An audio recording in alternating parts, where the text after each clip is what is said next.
Yan mga kabutcher. Ito yung beef shoulder na to. Yan o, bali dinibon ko. Yung pagdibon namin dito, yung style namin dito sa shop namin. Panoorin nyo lang. Bali hindi siya nakahang. Panoorin nyo kung paano ko ito idibon ng katulad ng shop namin.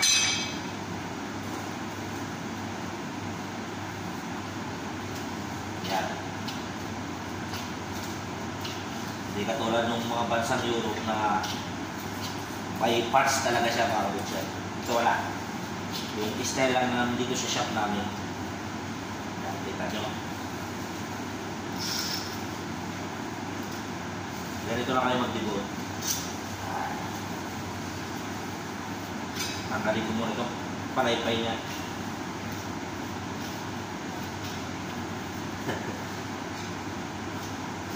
Dahan-dahan lang, hindi nagmamadali.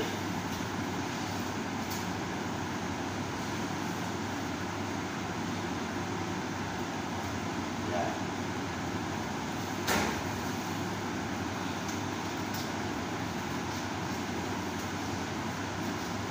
Ganito lang kami sa shop namin magdibon mga kabutcher. Walang pa ano.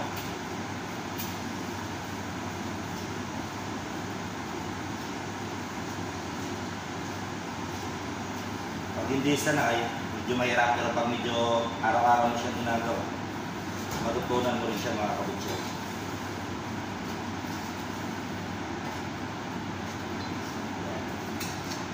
Ganyan lang yan.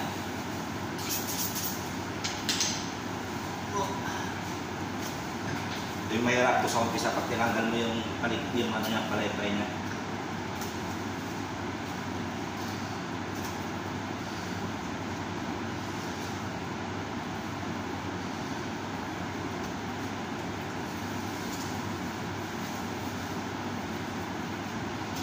Yan, bumigay na.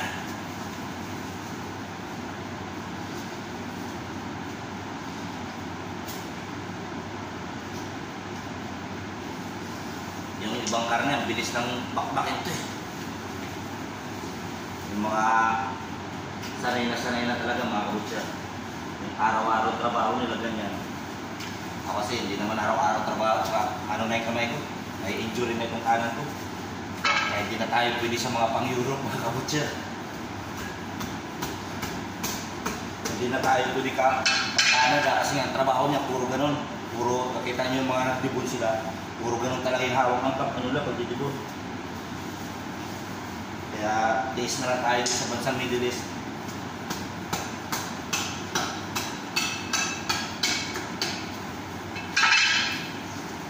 Kita nyo yan, pinukpok ko para hindi mahirapan yung kamay ko.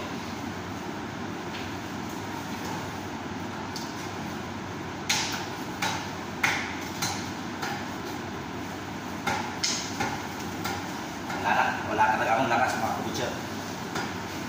Pukpukin na lang natin para sigurado. Hindi kasi bumigay yung karne dito sa gilid. Pag bumigay sana dyan, ayos. Mabilis na yun.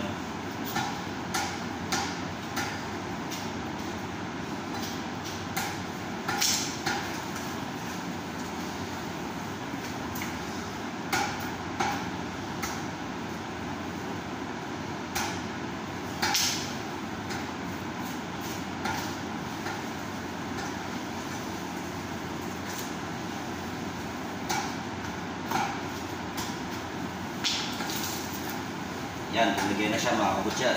Kaso lang hindi talaga siya perfect na pagkatanggal ng ano.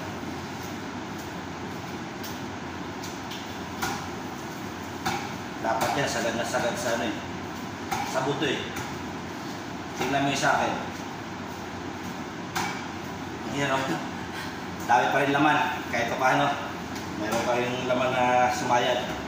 Hindi ba talaga? Makinis yan mga kabutcher. Yan, bali ito na, dibon na siya. Dito na tayo sa may bone marrow niya, mga kabutcher.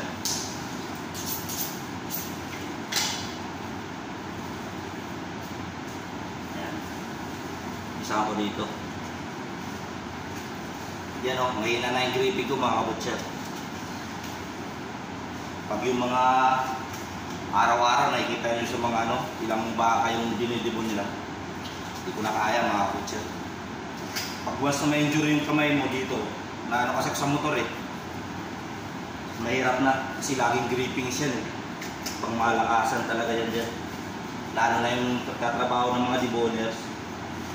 Puro ganyan, malakas talaga yung braso nila. Sa akin kasi mga kabutsar, wala na. Kaya ang dami nagre-recommenda sa akin, hindi ka mag-apply ng Canada, UK. Pag once na pinasukan ka kasi ng injury sa kamay, mahirapan na talaga mga kabutsar. Kaya tsagaan na ako dito sa Oman.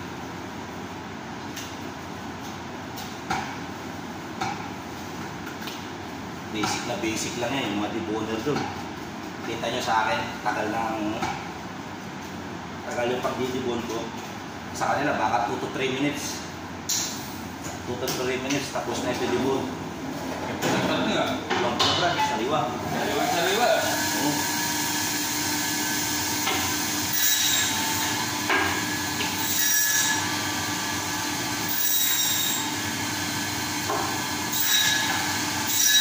Yan, pangalawang putok, tanggal. Bali, isang puto na lang mga kabutsar. Hindi pa, 2 to 3 minutes, tapos na ito yung debon. Itong mga ganito yung 4 quarter. Basic lang sa kanila. Mantara sa akin, umabot na ata ng 6 minutes na. 6 minutes na mga kabutsar. Sa kanila, 2 to 3 minutes, kaya mababas tayo sa mga ano. Pero okay lang. At least marunong tayo mag-debon ng basic lang mga butcher. Hindi tayo mga malulupit katulad dyan sa mga nakikita nyo ng mga butcher. Yan, okay na to. Last na to mga kabutcher. Nabuto.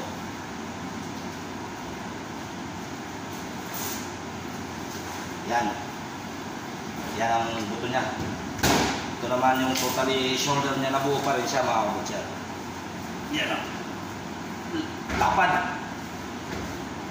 Yan o. Ganda ng karne, pulang-pula. Kaya hanggang dito lang mga kabutcher. God bless. Sana may matutunan kayo. Okay?